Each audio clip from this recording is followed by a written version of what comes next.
आइए हम लोग लास्ट क्लास में एम्फेटिक सेंटेंस पढ़े थे और उसका कुछ पार्ट बच गया था।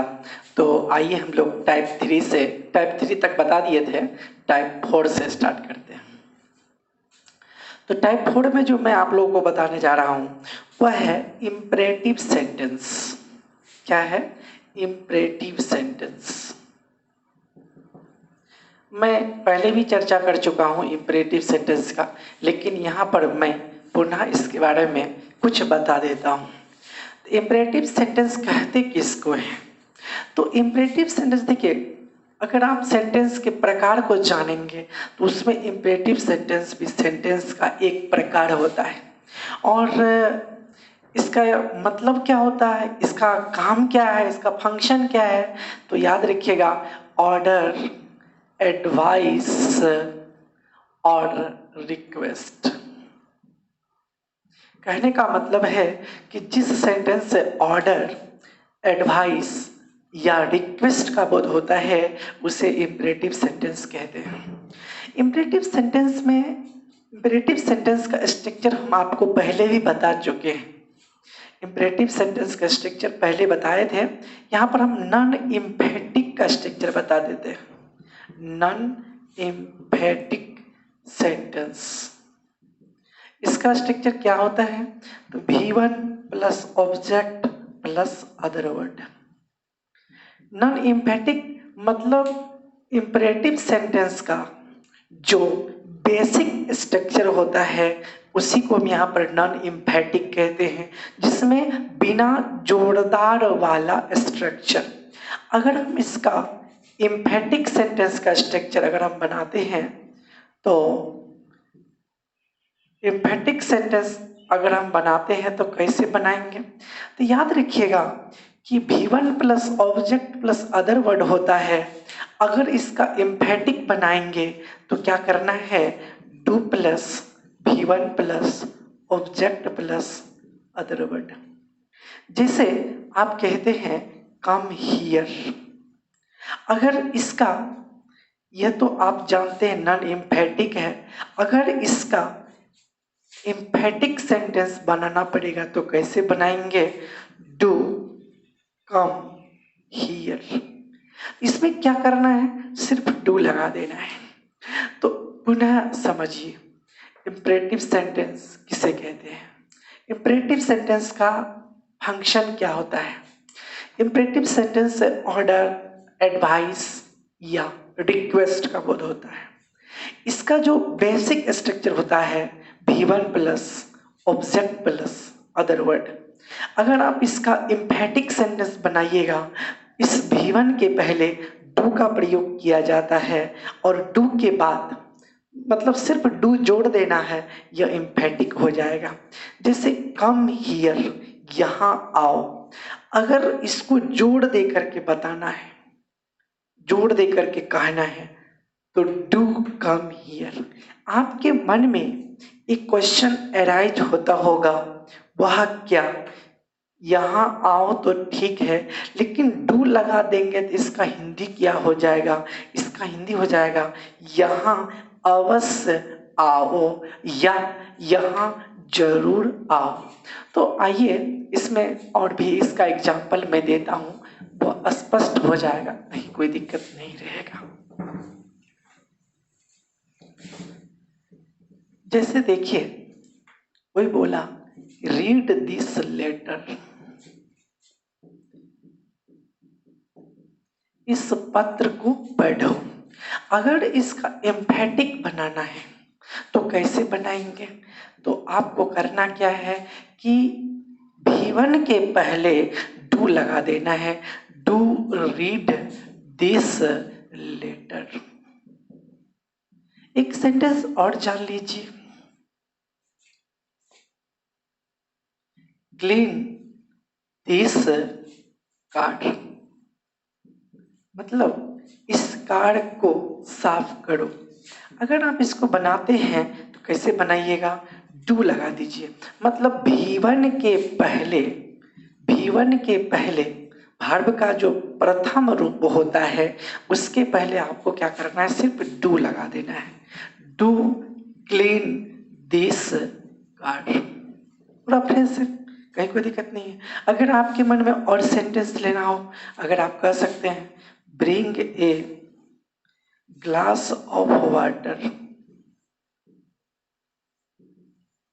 अगर इसका कोई कहा दिया एम्फेटिक बनाओ तो याद रखिएगा do bring a glass of water. पुनः समझ लीजिए रीड दिस लेटर। अगर आप इसका हिंदी लिखिएगा तो मैं यहाँ पर इसका सबका हिंदी बता देता हूँ। पढ़ने के समय आप इसको जब नोट कीजिएगा तो उस समय में आप इसका भी हिंदी लिख लीजिएगा, इसका भी लिख लीजिएगा। रीड दिस लेटर, इस पत्र को पढ़ो। डू रीड दिस लेटर, इस पत्र को अवश्य पढ़ो। क्लीन दिस कार, मतलब इस कार को साफ करो। डू क्लीन दिस कार, इसका मतलब हुआ यह कार अवश्य साफ करो या जरूर साफ करो। यह कार अवश्य साफ करो या यह कार जरूर साफ करो। Bring a glass of water, एक ग्लास पानी लाओ। अगर आप डू लगा दीजिएगा तो do bring a glass of water, इसका मतलब हुआ एक ग्लास पानी अवश्य या जरूर लाओ। तो क्लियर हो गया, इंपरेटिव सेंटेंस के बारे में आप लोग जान लिए। अब हम लोग टाइप 5 चलते हैं।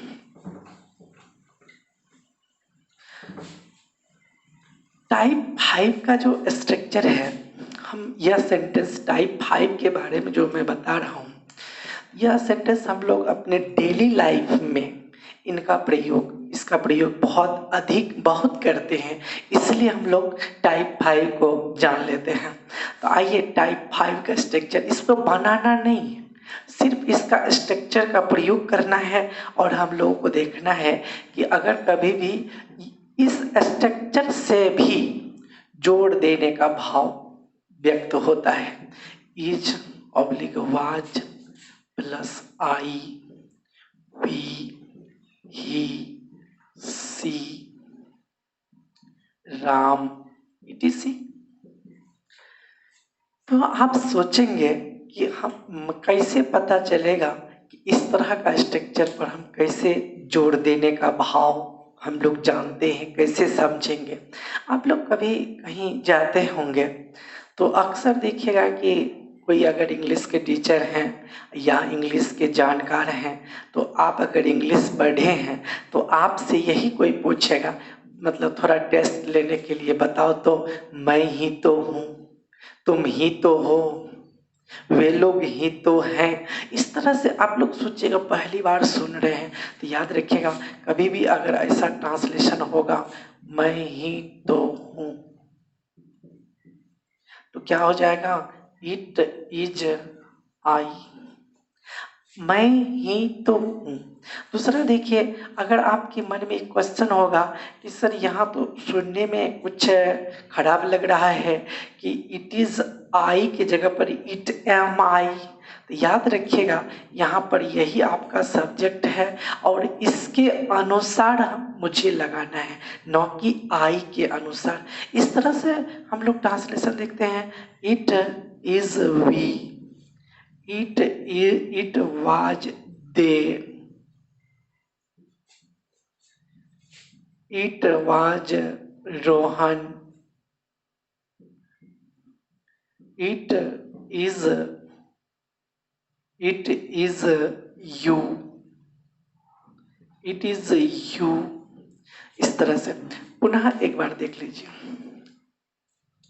अगर इट के बाद इज आवाज हो और इज आवाज के बाद अगर आई वी ही सी इट जो भी देना हो, राम वगैरह जो देना हो, तो यह जब भी होगा तो नॉमिनेटिव केस में होगा।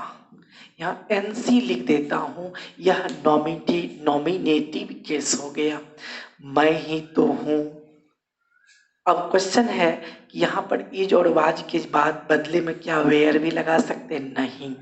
अगर था थे थी रहेगा, अगर था थे थी रहेगा तो सिर्फ वाज लगेगा, अगर है हूँ है रहेगा तो सिर्फ क्या होगा, इज लगेगा और कुछ नहीं। तो आइए, मैं ही तो हूँ, तो मैं ही तो हूँ, इट इज आई, हम लोग ही तो हैं। यहाँ पर मैं हिंदी बता देता हूँ, अगर आपको प्रॉब्लम होगा तो आप हिंदी भी लिख लीजिएगा, हम लोग ही तो हैं। इट वॉज दे, वे लोग ही तो थे। दूसरा, इट वॉज रोहन, रोहन ही तो था। इट इज यू, तुम ही तो हो। एक क्वेश्चन आपके मन में होगा, इट के साथ जब भी होगा तो क्या होगा, हमेशा सिंगुलर वर्ब होगा। हमेशा याद रखिएगा, इट हमेशा यह सिंगुलर होता है, सब्जेक्ट। याद रखिएगा, इट का प्रयोग हमेशा सिंगुलर प्रोनाउन के रूप में होता है, और इसके साथ जब भी लगाएंगे तो क्या लगाएंगे, वर्ब सिंगुलर करेंगे। ठीक है, तो आइए, अब तो समझ में आ गया होगा ये। और इस तरह का अगर स्ट्रक्चर से भी जोरदार भाव का बोध होता है, अगर इस जोरदार भाव का बोध कराना हो तो हम लोग इस स्ट्रक्चर से भी करा सकते हैं जोरदार भाव का बोध। तो आइए हम लोग नेक्स्ट टाइप चलते हैं। बहुत महत्वपूर्ण था और इसको जानना भी जरूरी है। आइए नेक्स्ट टाइप में हम लोग 6 चलते हैं।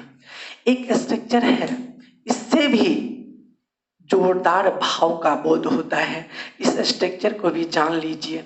It plus is was plus, यहाँ पर नाउन या प्रोनाउन, यहाँ नाउन या प्रोनाउन जो होगा यह नॉमिनेटिव केस में होगा, नॉमिनेटिव केस में होगा। क्लियर है? और इसके बाद हु या दैट, अगर यह स्ट्रक्चर पहली बार सुने होंगे तो परेशान नहीं होइएगा, मैं उन इस स्ट्रक्चर को इस तरह से बता देता हूँ कि शायद फिर एक बार जान लेने के बाद फिर शायद भविष्य में कभी नहीं भूलिएगा। ऐसा सेंटेंस हम लोग पढ़े भी हैं। इसमें क्या है, इट इज वाज। अब आपके मन में पुनः एक क्वेश्चन होता होगा कि क्या आरवेर, अभी मैं तुरंत आप लोगों को बताया हूँ, इट के साथ जब भी सिंगुलर वर्ब, तो हमारे कुछ भाई बहन क्वेश्चन पूछ सकते हैं कि सिंगुलर प्लूरल, तो उसके बारे में मैं इसके बाद बताता हूँ। It is oblique was noun oblique pronoun who या दैट। अब क्वेश्चन है कि सबसे पहले आपकी उत्सुकता बहुत अधिक बढ़ गई होगी कि इसका, इस स्ट्रक्चर का हिंदी में कैसा होगा। तो याद रखिएगा, सुने होंगे, मैं ही तो, मैं ही तो इस काम को किया हूं। सुने होंगे आप लोग, हम लोग ही तो दिल्ली गए, उसने ही तो रामू को गाली दिया है। इस तरह का सेंटेंस। तो आइए एक सेंटेंस देखते हैं। राम ने ही तो,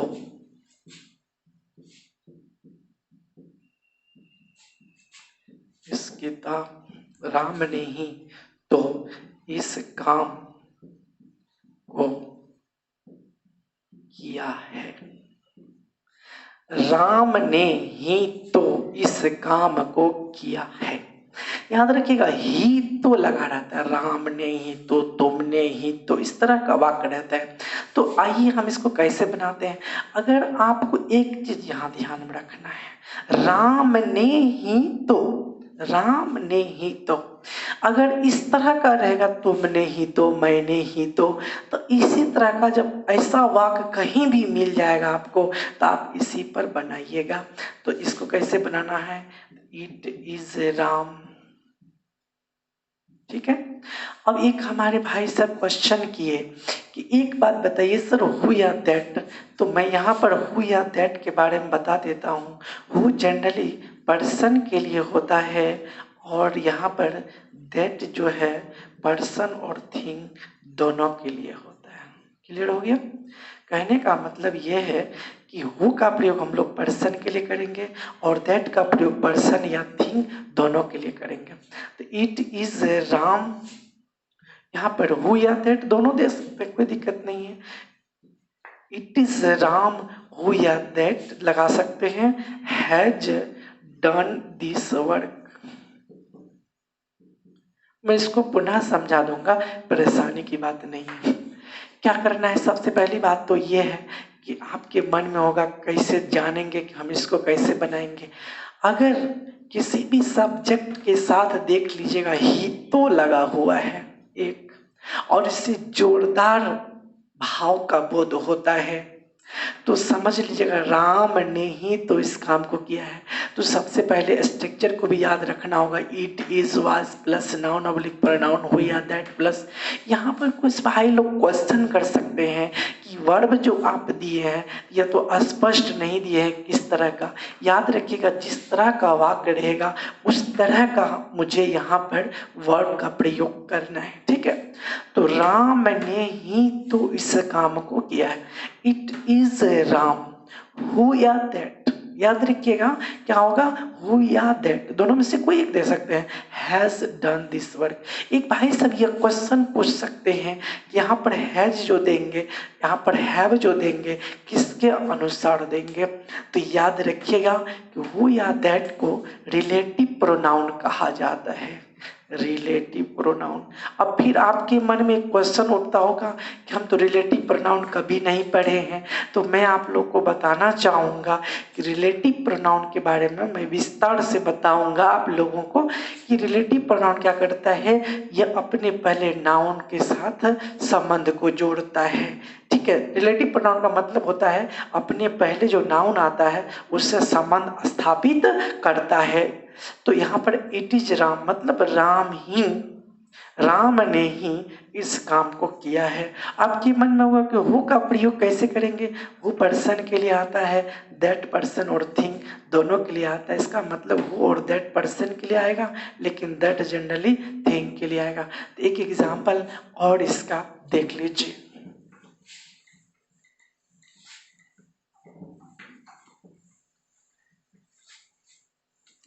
कहते हैं मैंने ही, इट इज आई, मैंने ही इस किताब को लिखी।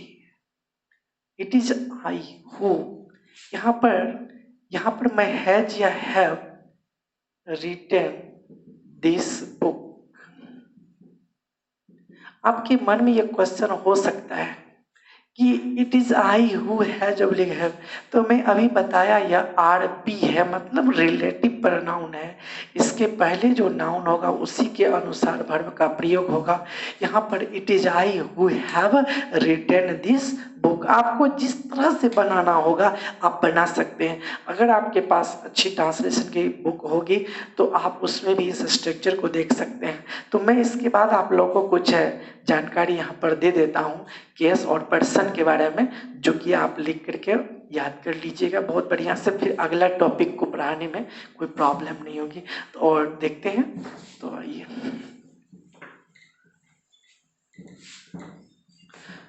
तो ये एम्फेटिक सेंटेंस आपका क्लियर हो गया। अब लेकिन ये फर्स्ट पर्सन सेकंड पर्सन के बारे में मैं बता देना चाहता हूँ। बहुत ऐसे भाई बहन होंगे जो नहीं जानते होंगे, जो पहले से पढ़े हैं बहुत बढ़िया है, जो नहीं पढ़े हैं वो जान लीजिए। इसको लेकिन याद जब कर लीजिएगा तो अगला जितने भी आगे टॉपिक में पढ़ाऊंगा सब आप अच्छी तरह से समझ सकते हैं। यह फर्स्ट पर्सन, सेकंड पर्सन और थर्ड पर्सन, यह आई और यह वी, यू और यू, ही, सी, इट। यहाँ पर आप जो है ऐसा भी लिख सकते हैं, ही, सी, इट, नेम। यहाँ पर नेम का मतलब मैं बताता हूँ, इसके बाद दे, नेम्स। देखिए फर्स्ट पर्सन, सेकंड पर्सन और third person. First person, second person और थर्ड पर्सन। फर्स्ट पर्सन में आई और इनका प्लूरल बी, वी। अब एक आपके मन में क्वेश्चन आता होगा, सिंगुलर का मतलब एक वचन, प्लूरल का मतलब बहुवचन। फर्स्ट पर्सन में जब भी आएगा सिंगुलर में तो आई होगा, प्लूरल में वी होगा। सेकंड पर्सन में यू होगा, दोनों का यू ही होगा। थर्ड पर्सन में ही, सी, इट, नेम और दे नेम्स।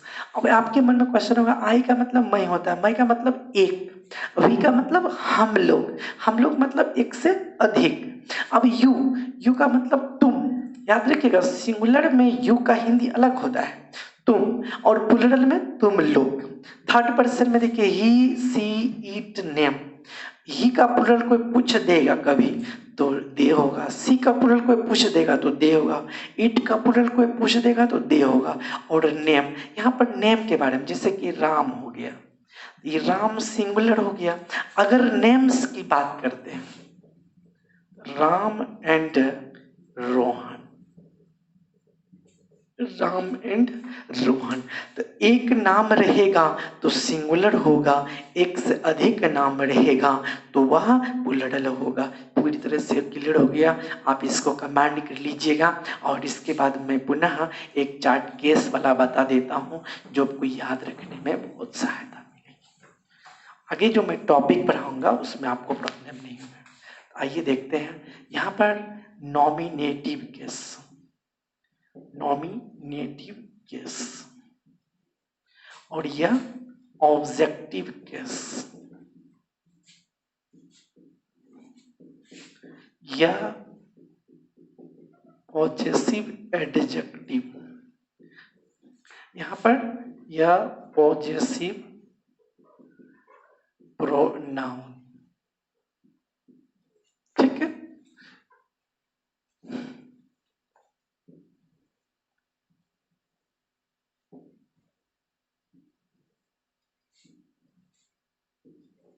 देखिए नॉमिनेटिव केस मतलब कर्ता कारक, ऑब्जेक्टिव केस मतलब कर्म कारक, पॉजेसिव एडजेक्टिव का मतलब संबंधवाचक विशेषण, पॉजेसिव प्रोनाउन का मतलब संबंधवाचक सर्वनाम। क्लियर हो गया। आइए अब देखते हैं आई, मी, माई, माइन। याद रखिएगा कि अगर आप इस चार्ट को, इस टेबल को अगर आप याद नहीं करेंगे तो न आप वॉइस समझ सकते हैं, न नरेशन समझ सकते हैं, न टेंस समझ सकते हैं, न प्रोनाउन समझ सकते हैं। इसीलिए आप इसको अच्छी तरह से याद कर लीजिएगा। कैसे याद कीजिएगा वो भी ट्रिक बता देगा। We, us, our, ours, you, you, your, yours, he, him, his, his, she, her, her, hers, it, it, its। यहाँ पर it का पॉजेसिव प्रोनाउन नहीं होता है। और they, them, their, theirs। Fresh करके यहाँ पर मैं क्लियर कर देता हूँ। नॉमिनेटिव केस मतलब कर्ता कारक। इस जितना भी देख रहे हैं इसका प्रयोग सब्जेक्ट के रूप में हम लोग करेंगे। एक चीज मैं आपको बताऊंगा, सब का प्रयोग मैं बताऊंगा आप लोगों को कि नॉमिनेटिव केस कैसे यूज करेंगे, ऑब्जेक्टिव केस कैसे यूज करेंगे, पॉजेसिव एडजेक्टिव कैसे करेंगे। यह जब भी करेंगे तो सब्जेक्ट के रूप में। ऑब्जेक्टिव केस का मतलब कर्म कारक, इसका मतलब इसका प्रयोग हम लोग कर्म के रूप में, ऑब्जेक्ट के रूप में करेंगे। पॉजेसिव एडजेक्टिव का मतलब संबंधवाचक विशेषण, इसका मतलब हम लोग एडजेक्टिव के रूप में करेंगे। और पॉजेसिव प्रोनाउन का मतलब संबंधवाचक सर्वनाम, और इसका प्रयोग हम लोग प्रोनाउन के रूप में करेंगे। तो अब देखिए, तो सबसे पहले तो ऊपर वाला की हिंदी बता दी, कर्ता कारक, कर्म कारक, संबंधवाचक विशेषण, संबंधवाचक सर्वनाम। कोई दिक्कत नहीं है। I, me, my, mine, we, us, our, ours, you, you, your, yours, he, him, his, his, she, her, her, hers, it, it, its, they, them, their, theirs. पहले सबसे पहले आपको याद कैसे करना है इसका मैं ट्रिक बता देता हूँ। सबसे पहले ऊपर वाला nominative case, objective case positive, 1 number में नॉमिनेटिव, 2 नंबर में ऑब्जेक्टिव, 3 नंबर में एडजेक्टिव और 4 नंबर में प्रोनाउन। क्लियर हो गया? कैसे? I me my my, I me my mine, we us our ours, you you your yours, he him his his, she her her hers, it its, they them their theirs। अब आपको बताना चाहूँगा, मैं जो पूछता हूँ अपने विद्यार्थी से किस तरह से, मैं आपसे पूछूंगा कि आप बताइए theirs का नॉमिनेटिव केस क्या होगा। इसका मतलब है कि देयर्स का जो नॉमिनेटिव केस है वो क्या होगा, तो याद रखिएगा दे होगा। तो आप इसको क्या कीजिएगा, पहले इसको याद कर लीजिएगा, तो फिर आई मी माई माइन याद कर लीजिएगा, 3-4 बार इसको घर में लिख लीजिएगा और उलट उलट करके अपने दोस्त से पूछवाइएगा और बिल्कुल क्लियर हो जाएगा। अब एक क्वेश्चन है जिसे आपसे मैं पूछा कि बताइए इट्स का पॉजेसिव प्रोनाउन क्या होता है, तो आप कहिएगा नहीं होता, इसका नहीं होता है इट का पॉजेसिव प्रोनाउन। आपसे मैं पूछूंगा बताइए अस का पॉजेसिव प्रोनाउन क्या होता है, तो वो आवर्स होता है। मतलब पूरी तरह से मतलब इधर से भी याद कर लेना, उधर से भी कर लेना है। अब ऊपर वाला तो जिधर से मतलब ऊपर वाला को कमांड कर ही लेना है, तो इनको पूरी तरह से तैयार कर लीजिएगा। फिर आप लोग नेक्स्ट वीडियो में ट्रांसफॉर्मेशन के बारे में और चर्चा विस्तार से करेंगे। तो आप लोग अच्छी तरह से पढ़ते रहिएगा घर पर और ध्यान दीजिएगा कि बुरे समय भी आते हैं, बुरा समय भी हम लोग के जीवन में आता है और खराब मतलब अच्छा भी, तो दोनों बीत जाता है। तो जो भी हो रहा है उसको जल्दी भगवान के कृपा से जल्दी बीत जाए और पुनः हम लोग अच्छे से फिर काम करेंगे। और बहुत धैर्य के साथ आप लोग तैयारी करते रहिएगा समय के अनुकूल। ठीक है, तो आज यहीं तक।